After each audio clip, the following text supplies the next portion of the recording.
আসসালামু আলাইকুম dear student. আজকে আমরা এসএসসি অ্যাকাউন্টিং বইয়ের 15 পৃষ্ঠায় একটা কাজ দেওয়া আছে, সেই কাজটা সলভ করব।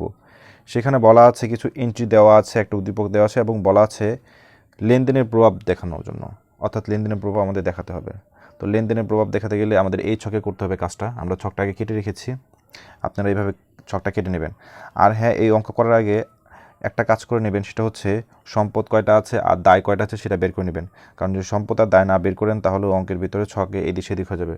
অর্থাৎ যদি সম্পদ থেকে দুইটা, আপনি যদি ছক 3টা কেটে ফেলেন তাহলে মুছতে হবে, বা দায় আছে একটা, দায় 2টা কেটে ফেলেছেন, সেখানেও সমস্যা হবে। তাই আমরা কী করবো, আগে সম্পদ আর দায়গুলো বের করে নেব। তো আমরা বের করে নিয়েছি, আজকে আমরা এখন অঙ্ক শুরু করব। হ্যাঁ, এই ছক তখনই কাটবো 3টা জিনিস বলা থাকলে। এক, কোশ্চেনে বলা থাকতে পারে লেনদেনের প্রভাব দেখাও। 2 বলা থাকতে পারে বিবরণী ছক দেখাও। 3 বলা থাকতে পারে A = L+E প্রমাণ করো। এই জিনিসগুলো বলা থাকলে আমরা এই ছকে করব। তো আমাদের ফার্স্টে শুরু করি। ফার্স্টে আমাদের বলা আছে, অঙ্কটা কত সালে, 2017 সালে। লিখে দিব 2017 সাল, জানুয়ারি 1 তারিখে জানুয়ারি 1 তারিখে বলা আছে আইনি পেশায় 15,000 টাকা মূলধন স্বরূপ বিনিয়োগ করা হলো, অর্থাৎ 15,000 টাকা নিয়ে ব্যবসা শুরু করা হয়েছে। তো যেহেতু 15,000 টাকা নিয়ে ব্যবসা শুরু করেছি, তাহলে কি আমার কারবারের টাকা আসছে। কারবারের টাকা আসলে নগদ টাকা বাড়বে, কারবারের টাকা আসলে নগদ টাকা বাড়বে 50,000 টাকা। আর যেটা নিয়ে আমি ব্যবসা শুরু করি সেটা হচ্ছে মূলধন বৃদ্ধি পায়। আমরা জানি মূলধন বৃদ্ধি পেলে কী হয়, মালিকানা সত্ত্ব বাড়বে। তো মালিকানা সত্ত্বে বাড়াই দেবো 50,000 টাকা। আর মন্তব্য লিখব মূলধন আনায়ন ইকুয়াল দিব। আমরা প্রত্যেকটা লাইনে ইকুয়াল দেব, দাগ টেনে দিই আমরা। হ্যাঁ, আরেকটা কথা হচ্ছে, এখানে আমরা উদ্ধৃত নামাবো না, এখানে উদ্ধৃত ছাড়া আমরা অঙ্কটা করব। এখন আমরা উদ্ধৃত ছাড়া অঙ্ক করতে পারি, এতে আমাদের সময় কম লাগে আর হচ্ছে এতে সহজ হয়। ওকে, 2 নম্বরে বলা আছে 2 তারিখে বলা হয়েছে জানুয়ারি মাসের অফিসে ভাড়া পরিশোধ করা হয়েছে। অফিসের ভাড়া পরিশোধ করলে আমার কারবার থেকে টাকা চলে যাবে। কারবার থেকে টাকা চলে গেলে নগদ টাকা কমবে, আমরা এখান থেকে মাইনাস করে দেব 3,000 টাকা, নগদ থেকে মাইনাস করে দিই। ওকে, একটা তো পক্ষ হয়েছে। আরেকটা পক্ষ হচ্ছে, যেহেতু আমার কারবার থেকে টাকা চলে গেছে, এটা আমার জন্য আয় নাকি ব্যয়, অর্থাৎ ভাড়া একটা আয় নাকি ব্যয়। যেহেতু কারবার থেকে টাকা চলে গেছে, তার মানে এটা ব্যয় হলে মালিকানা সত্ত্ব হ্রাস পাবে, এই মালিকানা সত্ত্বকে কমাই দেব এবং পাশে দিব ব্যয়।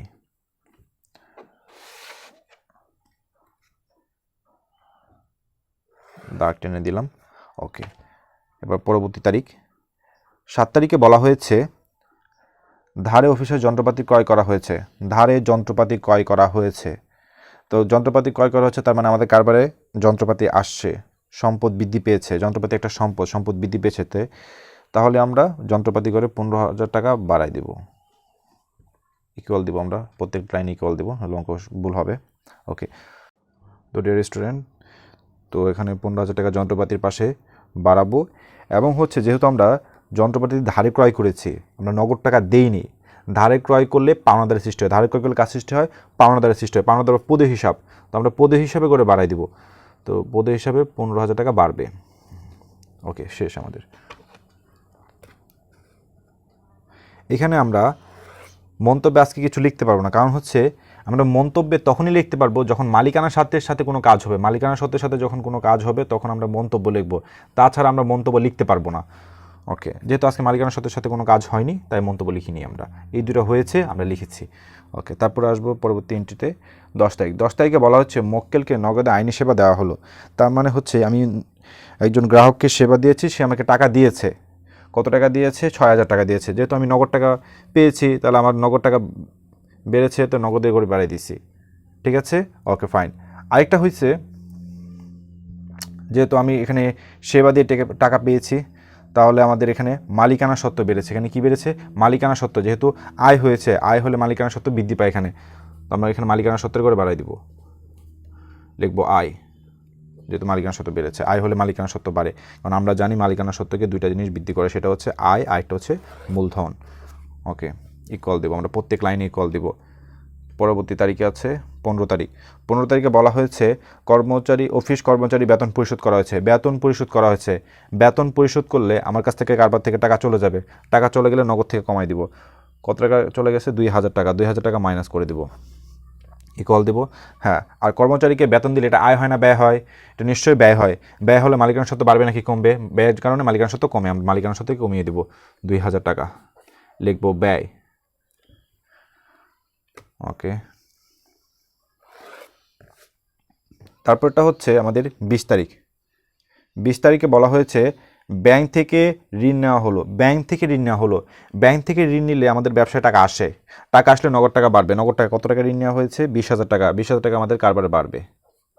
ওকে, এবার আরেকটা পক্ষ, আমি ব্যাংক থেকে ঋণ নিয়েছি। ব্যাংক থেকে ঋণ নিলে আমাদের কী বৃদ্ধি পায়? দায় বৃদ্ধি পায়, কারণ ব্যাংক ঋণ একটা দায়, আমাদের দায় বৃদ্ধি পেয়েছে। তাই ব্যাংক ঋণের করে আমরা 20,000 টাকা, সরি মাইনাস দিয়ে ফেলেছি, এখানে প্লাস হবে, বাড়াবো। আজকে মন্তব্য কিছু লিখবো না, কারণ হচ্ছে আমাদের মালিকানা সত্ত্বের সাথে কোনো কাজ হয়নি। ওকে, পরবর্তী এন্ট্রিতে বলা হয়েছে 24 তারিখ। 24 তারিখে বলা হচ্ছে মক্কেলকে ধারে আইনি সেবা দেওয়া হলো।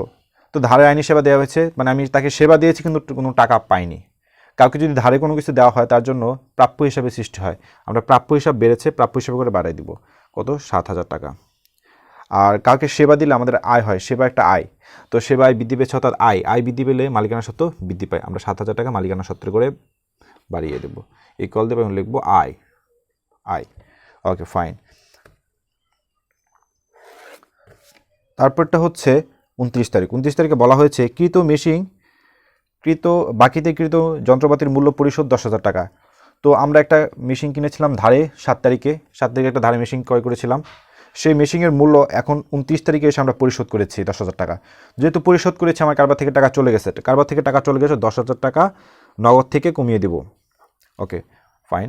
তো যখন আমি ধারে কিনেছিলাম তখন আমাদের প্রদেয় হিসাব বৃদ্ধি পেয়েছিল, আর আজকে আমি টাকা পরিশোধ করে দিয়েছি, তাহলে প্রদেয় হিসাব কী হবে? হ্রাস পাবে, কমে যাবে। তো আমরা এখান থেকে কমিয়ে দেবো 10,000 টাকা, ইকুয়াল দেবো। মালিকানা সত্ত্বের সাথে আজকে কিছু হয় নাই, তাই মালিকানা সত্ত্ব কিছু করব না।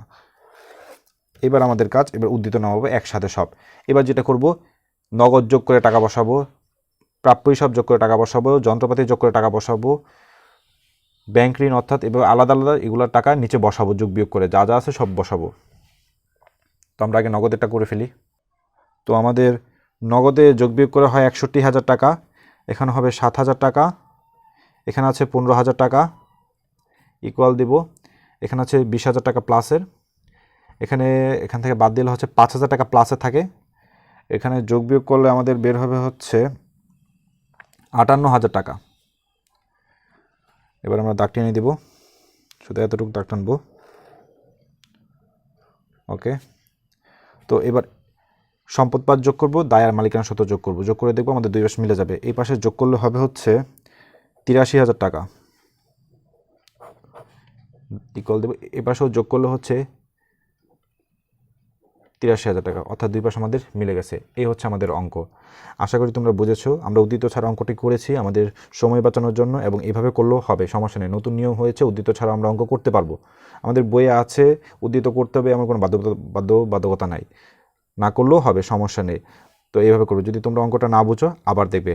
ধন্যবাদ সবাইকে। আসসালামু আলাইকুম।